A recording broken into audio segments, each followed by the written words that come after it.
trills. So like for the trombone, we don't have valves per se. I mean, we do have this F attachment valve. Typically, that's not used for trills. Although you could, I mean, you could engage it, but it's not going to necessarily be an in-tune note. We typically do lip trills. Is how we do. So.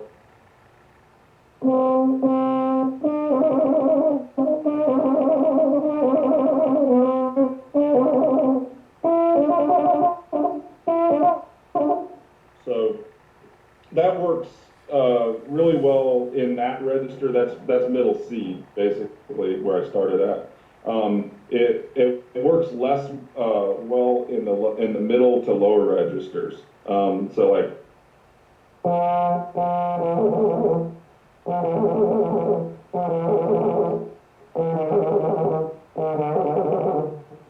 You can still sort of lip trill, but the partials are further apart down in that range, so it sounds less like a trill and it sounds more like a shake or something like that is what the term they would call it in jazz would be more of a shake at that point, because you're basically shaking between I see. Yeah.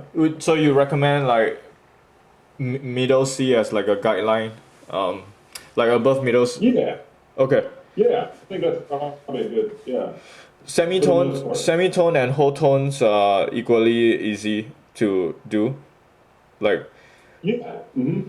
Yeah. Yeah. I mean, and especially on the trombone, I would say they're probably more easy to do than any kind of other instrument, because you can, you're talking about changing like kind of halfway between an actual note, right? I mean, you can pretty much. I mean, you can make the note at any point sharp or flat or whatever, and you can, I don't know if that's exactly what you're referring to when you're saying semitone. Wow, nice.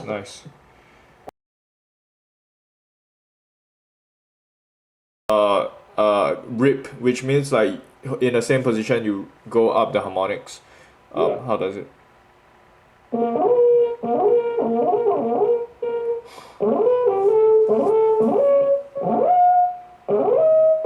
And you can actually do rips also.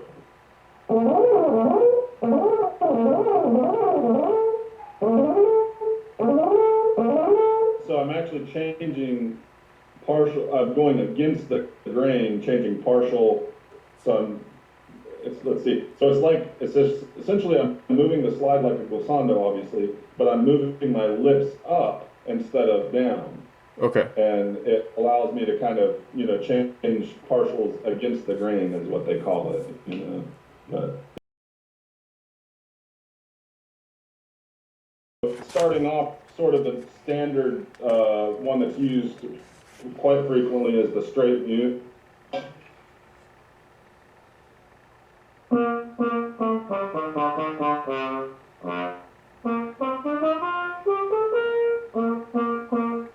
So there you go, that's the straight mute. Then probably next most commonly used mute would be the cup mute.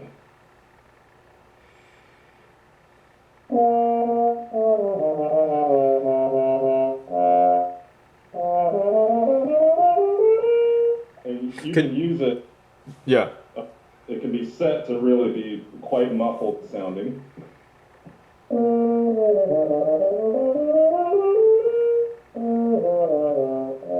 What did you just change?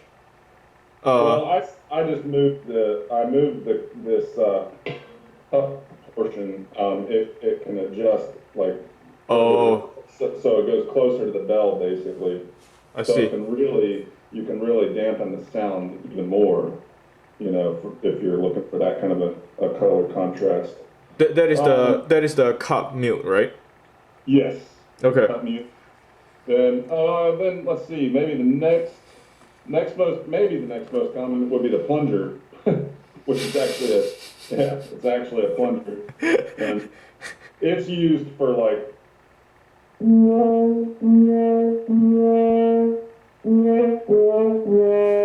Nice. Yeah.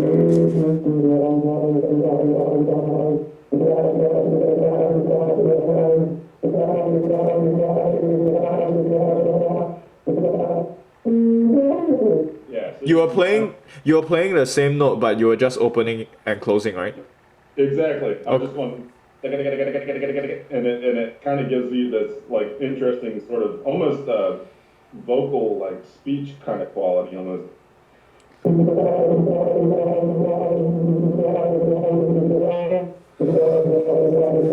Yeah. Nice, nice, Yeah, very cool. yeah. So jazz players use that a lot too, and they actually would even use that technique some. And then this is the harmon mute. Oh, I love this one. I Okay. So.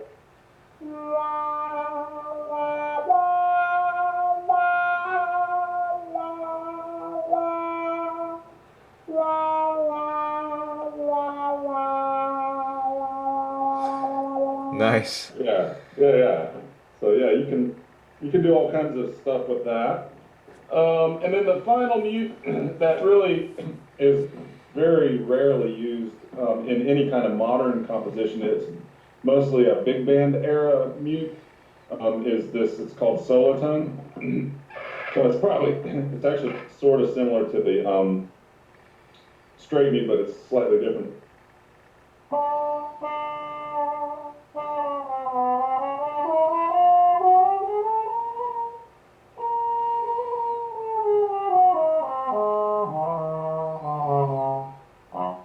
So like in big band music, it's used quite a bit. Some and Broadway show, it's used quite a bit. You know? It doesn't fully cover the bell, right? I noticed. Right. Yeah. It doesn't have the cup like the covering of the bell cup mute sound, but it does stop. It does stop inside, and it has a center there. It could actually, but you could actually kind of use it with a wah sound. It's not done a ton like that, but it could be done.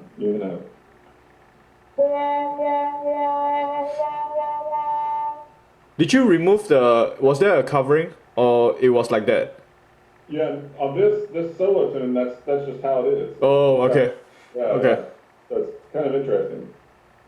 Okay. But, yeah, very more common in the jazz / big, mostly I would say big band era. Sort of, and that's pretty much it.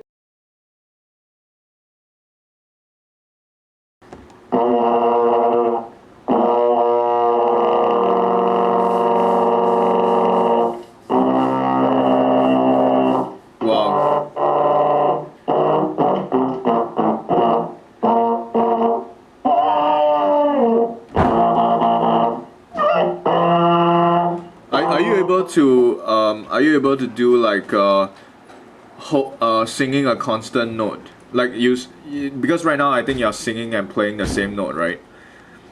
Could you sing like a pedal tone or like you sing a long note and then you play other notes above it? It's sure. Really hard. Yeah, that would be it's a little challenging, but you can do it. So.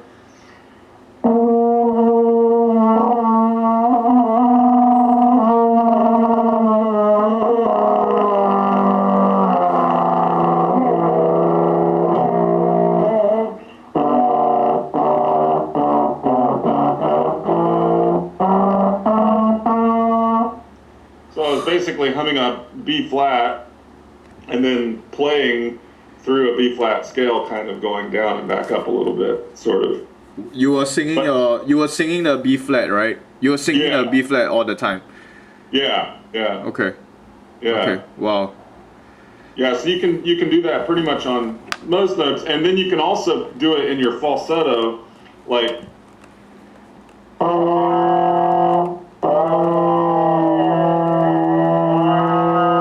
So I'm like humming like, and then playing, like a regular B flat.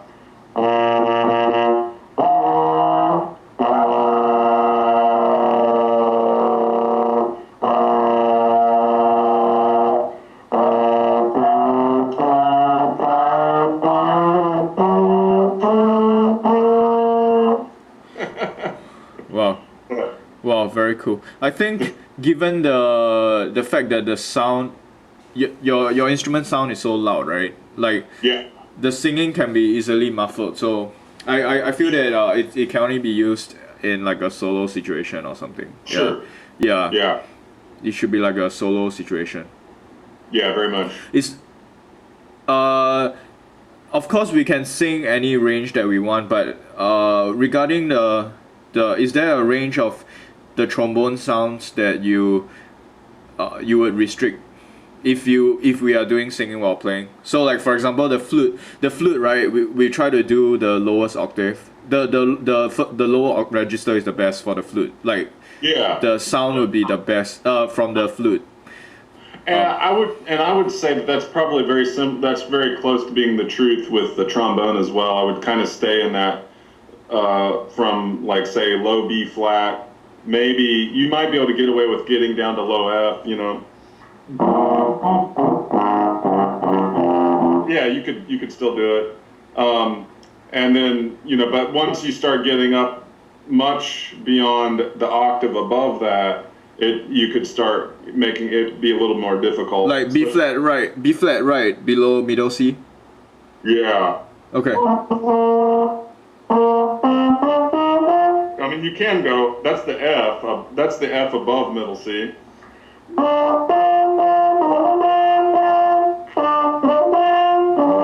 But it doesn't sound very good. You know, it doesn't have that kind of like you can't distinguish that there's a double tone happening as well. Yeah.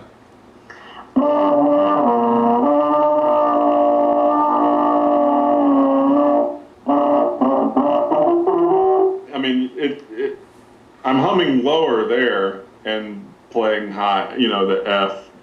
Do the lower register again. Sure. Yeah. So like if I.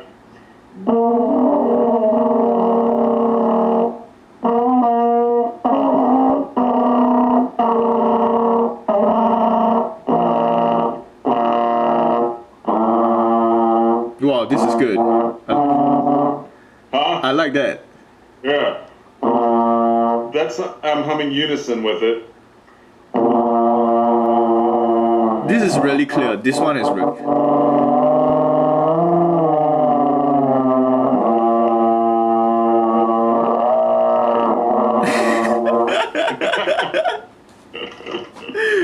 Wow, really. Could you do two things? So blow into the instrument without making a sound, like without just the air sound. Right.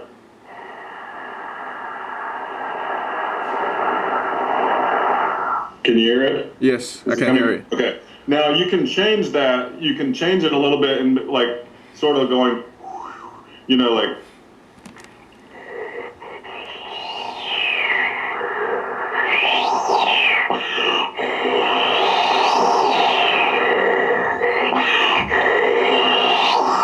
Because I'm just basically using my tongue to kind of, you know, make it sound like a wind, you know, some kind of wind blowing through trees. You can also do, I've heard interesting techniques done like with the use of blowing air through the horn and interrupting it with the tongue, which is kind of fun. So maybe.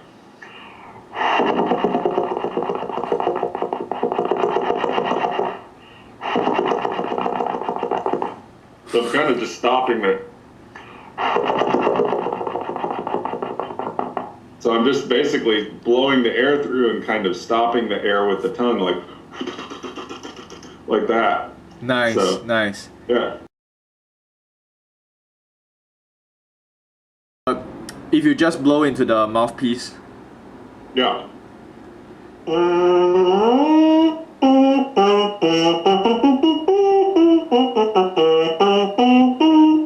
So basically, you can pretty much play anything that you would play on the trombone on the mouthpiece, for the most part, you know. So. Wow. Basically. Wow. Okay. Yeah.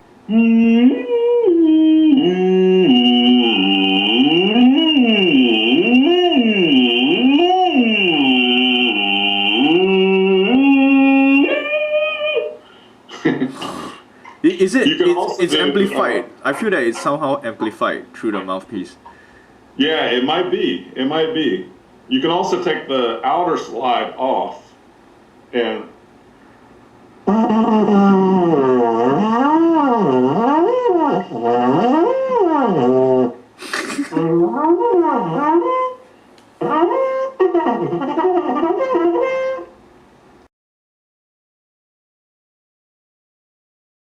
do it on this horn too much, too hard or anything. Okay, which are the parts of the, like for example the violin, right? There are certain parts of the violin that you can touch and certain parts that you don't touch. Yeah. Sure. So like for the trombone, which are the, if the composer wants to do percussion effect. Yeah. Well, if you wanted to do it, I would say like doing it on the bell would be the best. Could you raise it? I can't see the bell. Okay. So like there's this one piece that's written by Luciano Berio called Sequenza No. 5 for the trombone, and he actually requires the mute to be tapped against the bell, kind of like Holding like the this. Wait, with the mute inserted or basically tapping with the mute inserted and then just tap, right? Yeah, he Okay. uses a plunger mute.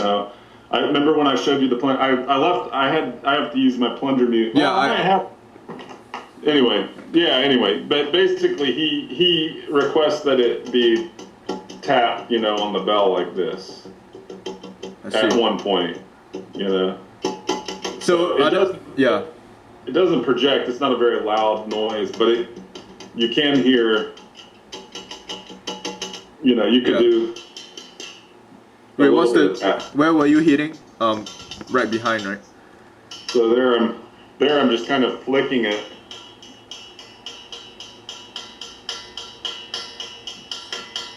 Nice. That's about as hard as I would want to do anything. Okay, so just the bell, basically just the bell. Yeah, and now I'm just using my fingernail kind of popping it like that. So Can you flick the edge of the bell?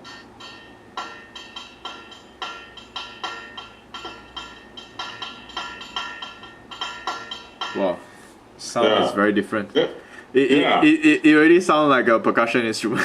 It sure does. Yeah. Yeah.